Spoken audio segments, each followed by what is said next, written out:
ಸುಳ್ಯ ನ್ಯಾಯಾಲಯದಲ್ಲಿ ರಾಷ್ಟ್ರೀಯ ಲೋಕ ಅದಾಲತ್ ಕಾರ್ಯಕ್ರಮಕ್ಕೆ ಚಾಲನೆಯನ್ನ ನೀಡಲಾಯಿತು.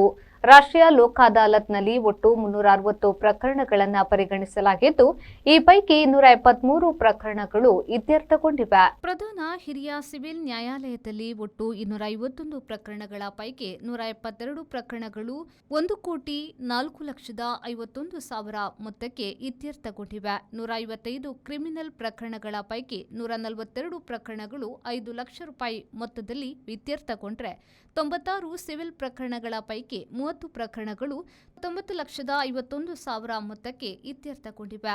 ಪ್ರಧಾನ ಸಿವಿಲ್ ನ್ಯಾಯಾಲಯದಲ್ಲಿ ಒಟ್ಟು 109 ಪ್ರಕರಣಗಳ ಪೈಕಿ 101 ಪ್ರಕರಣಗಳು ಇತ್ಯರ್ಥಗೊಂಡಿವೆ. ಪೂರ್ವ ವ್ಯಾಜ್ಯ ಪ್ರಕರಣಗಳ ಪೈಕಿ ಬ್ಯಾಂಕ್ ಸಾಲ ವಸೂಲಾತಿಗೆ ಸಂಬಂಧಿಸಿದ 19 ಪ್ರಕರಣಗಳು 38,76,870 ರೂಪಾಯಿ ಮೊತ್ತಕ್ಕೆ ಇತ್ಯರ್ಥಗೊಂಡಿವೆ.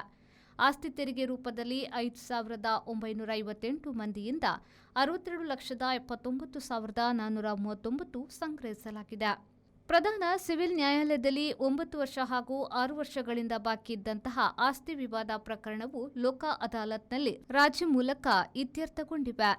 ಈ ಸಂದರ್ಭದಲ್ಲಿ ಪ್ರಧಾನ ಹಿರಿಯ ಸಿವಿಲ್ ನ್ಯಾಯಾಧೀಶರಾದ ಟಿ. ದಮಯಂತಿ, ಸೋಮಯ್ಯ ಹಾಗೂ ವಕೀಲ ಸಂಧಾನಕಾರರಾದ ಮೊಹಮ್ಮದ್ ರಶೀದ್, ಪ್ರಧಾನ ಸಿವಿಲ್ ನ್ಯಾಯಾಲಯದಲ್ಲಿ ನ್ಯಾಯಾಧೀಶರಾದ ಚಿರಾಗ್ ಸಿ, ವಕೀಲ ಸಂಧಾನಕಾರರಾದ ರಾಫಿಯಾ ಕೆಎಸ್ ಸಂಧಾನ ಪ್ರಕ್ರಿಯೆಯಲ್ಲಿ ಪಾಲ್ಗೊಂಡಿದ್ದರು. ಪುಷ್ಪರಾಜ್ ಶೆಟ್ಟಿ, ವಿ4 ನ್ಯೂಸ್, ಸುಳ್ಯ.